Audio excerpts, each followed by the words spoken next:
The days of one job till retirement or even a lifetime career are pretty much over. In fact, these days, your working life is more likely to be a series of micro-careers, characterised by constantly shifting jobs or even roles in completely different industries.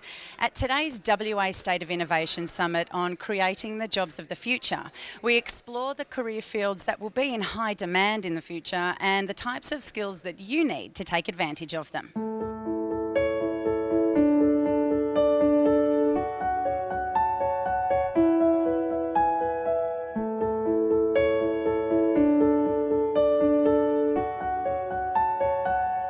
It's an issue that we're worried about, the future of jobs in WA. What was the discussion?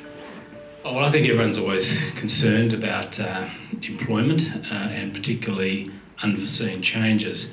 But I guess the point I'd make, just to begin, is that every economy has a bit of everything, pretty well. And the other aspect is that jobs have always changed. Probably what we're seeing now is a far faster rate of change. I agree. I think there will always be jobs, but they will change as industry structures change, and I think working life balance type patterns will also change. So not only will the jobs be different, but I think the way in which we go about it, whether it's working from home, job sharing, having more than one job, and multiple changes of job, even career, will become. So that's going to make people feel, as I think they are now, more uncertain. And I just noticed, some of the little clips you showed about innovation, and being a politician, I thought about the last federal election when Malcolm Turnbull ran around the country and said we're going to innovate, which everyone in this room might think fantastic, but I tell you, it scared the living daylights out of most people who worked in sort of routine standard jobs. I am with Mr. Colin Barnett. He's been one of the panellists at the WA State of Innovation Creating Future Jobs today. Mr. Barnett, what do we do for the older generation who are struggling to make the transition to the new type of job economy we have now? Well, obviously, if people can find another job, maybe it's not at the same level or salary as what they've had. We've got to try and help that. But I really do despair, and I think we've seen a lot of manufacturing industry, old-style manufacturing, close down, particularly on the East Coast.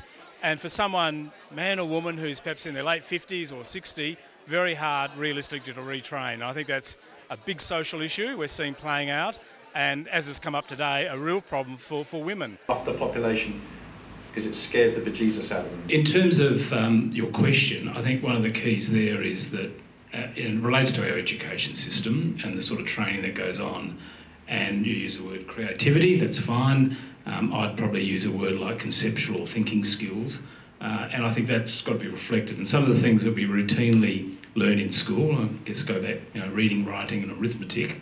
Well, do we really need to be able to work out how to do long division now? Who's ever going to sit down and do a long division? I think I could still do it from school. And even writing, I've got 20-year-old sons. I mean, their writing is awful because they don't write. They don't write like I was taught to write. So I think our schools have got to teach those creativity, conceptual thinking skills. One of the things that you discussed was the importance of strategy when approaching future jobs. What are WA's strengths in that area? Well, the point I was making is that I think we're in a very open, competitive world. And so for an economy like Western Australia, but applies to others, I think we need to be very careful to choose what we are really good at and to build on that, not to suddenly rush off and diversify into areas where we've got no real advantage. And our advantage is obviously a big land area, coastline, minerals, farmland, biodiversity, but sometimes you can create a new advantage. And you can see that for example, in medical research.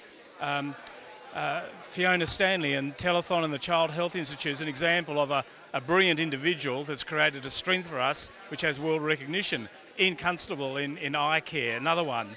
And you can find that in the mining industry where, because we're a big mining state, Western Australia designs well over half of the world's mining and communication software. But I've just got to be careful, not rush into things where we're no better off. You have a smaller population here in WA than the rest of the country, well, the larger sort of cities in the country. How does that affect entrepreneurship for young people that are setting out into this future jobs space?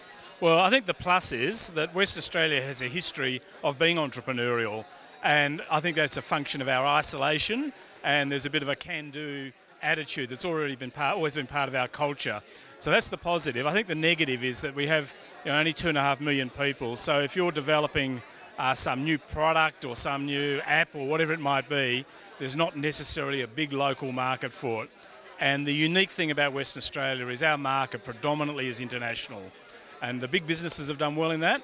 Hopefully the smaller entrepreneurial ones will, over the next decade, get into those Asian markets. How many conversations do we really need to have to figure out what our points of difference and our points of strengths are in Western Australia? I really think that most of us have probably got a fairly good idea, and if I asked you individually, you'd all come up with probably 3 or 4 different concepts. We need to move away from the idea of absolutely picking the right answer and start moving with the technology wave that's here and now, so picking on remote.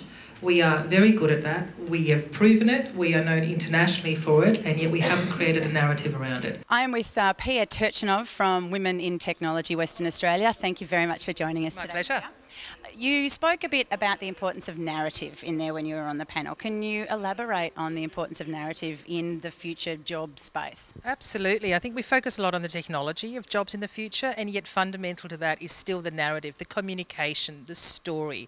So it goes right back from what's Western Australia really good at, what's Australia really good at, what's a story beyond the tourism, the sun and the beach story, but also taking it right down to businesses. Businesses, individuals need to find a way of expressing their point of difference, their value proposition, what is the customer wants from them, and then create that story around it. And then take it right down to the individual, the entrepreneur, the innovator, the person looking for the job of the future needs to also contextualise what's their value proposition and what's their brand story. We need to teach people how to articulate that. It's not something you just wake up with. It's a skill set, and I think that skill set we can bring right in from early school days throughout the education process and then into the reskilling process as well. Yeah, speaking of reskilling, how important is it that we offer vocational training to women of an older age who are, possibly having to enter the workforce for the first time maybe? Or re-enter the workforce, absolutely. But they're re-entering a workforce that doesn't look the same as it did 15 years ago when they stepped out to have a family, perhaps. So it's about really understanding the current needs of industry, the current skill sets that are being looked for, and then teaching and being able to articulate that. So what are your skill sets? What are you really good at? What's your point of difference? And how does it apply to the jobs? So women need to be able to re-engage. Otherwise, we're going to have a huge social pressure. Women learn best through role modelling and mentoring. There's been tons of studies in this. It's a matter of really connecting with a local group, a local industry body. There are lots of different particular subgroups within industries, which will then take you through a mentoring process. You will teach skills that are needed and relevant and be able just to hear it from somebody who's doing it. And that's the best way to empower a woman. If you can't see it, it's really hard to be it. Celis is about doing work differently, and we believe that the world is changing and we've got to change the way that we are doing work. So fundamentally, it's about recognising each individual's unique talents and strengths and really building on that. And to build on what jobs will be of the future, I think there will always be jobs. The jobs will just be very different from what they look like today. So there'll be accountants, but they will do different things from what the accountants do today. I think it's a really exciting time. And I think instead of focusing on what jobs won't be around, it'll be like what jobs will be created. And just like you said, the jobs of 10, 15 years from now, they don't know what they are yet. I've got a 5-year-old daughter, so by the time she hits the workforce, that job will be completely new. I am with Phoebe Cho from talent consultancy Excelis.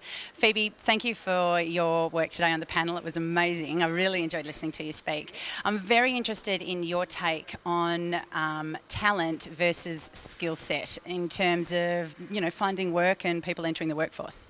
Absolutely. So one of the things that I am so passionate about is making sure that people don't tick boxes.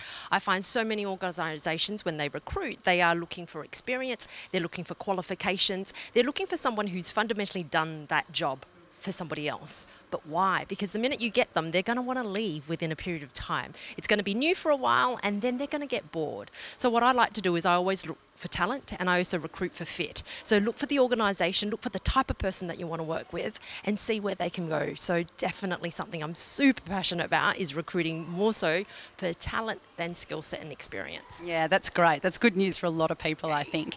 Now, given the way the work environment has changed, how do you prepare people to enter the workforce these days? Yep. So one of the things that we love to do is actually work with an individual to actually know what their unique strength is. I think so many times we do our education, so we come out as qualified accountants and you think, okay, right, I'm going to get a job in accounting. But what if you don't like counting? That's a problem. So we really work with organisations and people to find out who they are and then actually how to harness that.